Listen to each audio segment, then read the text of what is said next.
Well, moving ahead, the capital murder trial of James Irvin Staley III in the 2018 death of Jason Wilder McDaniel continues today in Fort Worth.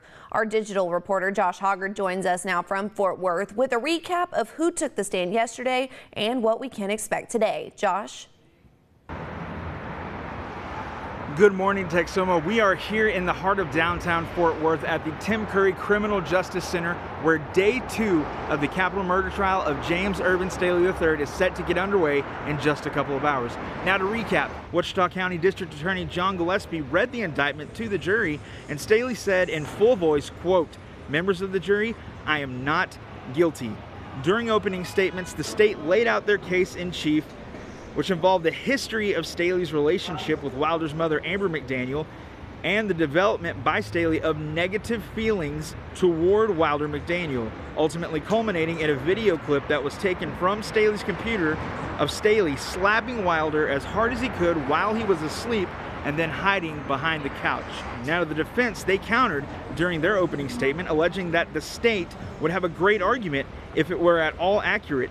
Staley's defense attorney, Mark Daniel, alleges that the state chose its experts based on who returned the opinions that they were looking for, and that the charges against Staley came due to public outcry and pressure from Wilder's father, Bubba McDaniel, as well as others. Now, once testimony got underway, the first person to take the stand was Wilder McDaniel's grandfather, who said the last words he heard his grandson say was, quote, "No James house."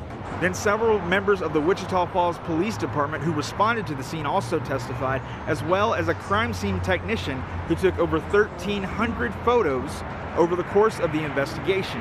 Now, some of those photos were shown in the courtroom, including pictures of Wilder's body after he passed away, which drew tears from the gallery and the jury as well. Now, this morning, beginning at 9 a.m., we're set to pick up right where we left off with testimony of the crime scene technician walking through photos that were taken at Staley's residence on Irving Place in Wichita Falls. Yesterday, only 5 of the state's potential 350 witnesses were called to take the stand, so needless to say, we're just getting started.